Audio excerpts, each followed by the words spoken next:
আসসালামু আলাইকুম ওরহমতুল্লাহি ওবারাকাতুহু। প্রিয় দর্শক শ্রোতা, আশা করি আল্লাহ পাকের অশেষ রহমতে আপনারা সকলেই ভালো আছেন। মানুষের ভালো ও মন্দ কাজের ভিত্তিতেই তার দুনিয়া এবং আখরাতের সাফল্য নির্ণয় হয়। তার ব্যক্তিত্বের মূল্যায়নও করা হয় ভালো মন্দের হিসাবে। তাই শান্তির ধর্ম ইসলাম মানুষকে সবসময় উত্তম, কল্যাণকর এবং সৃষ্টিসেবী হিসাবে কাজ করার নির্দেশ দিয়েছেন। আল্লাহ রসুল সাল্লাহ সাল্লাম যেসব কাজকে খায়ের তথা উত্তম বা কল্যাণকর বলেছেন, তার মধ্যে 5টি বিশেষ আমল এখানে তুলে ধরা হলো। 1. অসহায় মানুষের জন্য খরচ করা। হযরত আব্দুল্লাহ ইবনে ওমর রাদিয়াল্লাহু আনহু থেকে বর্ণিত, রাসূল সাল্লাল্লাহু আলাইহি সাল্লাম বলেন, উপরের হাত উত্তম নিচের হাত থেকে।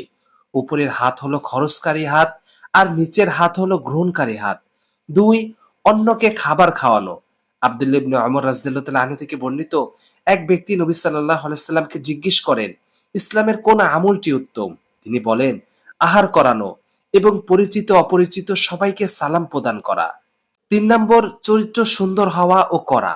সুন্দর চরিত্রের চেয়ে মূল্যবান কিছু নেই।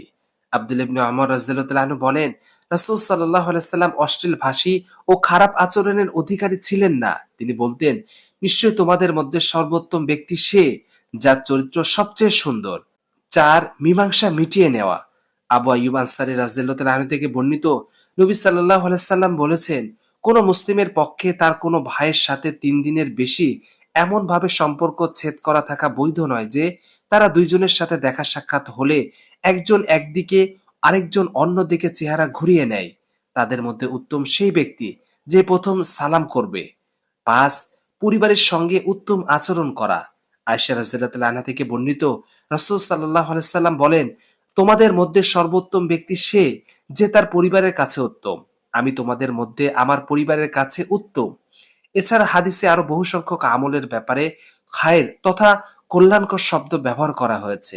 আল্লাহ রসুল সাল্লাহ আলাইসাল্লাম যেসব আমল করার নির্দেশ দিয়েছেন, আল্লাহ তাআলা আমাদেরকে সেগুলো করার তৌফিক দান করুন। আমিন।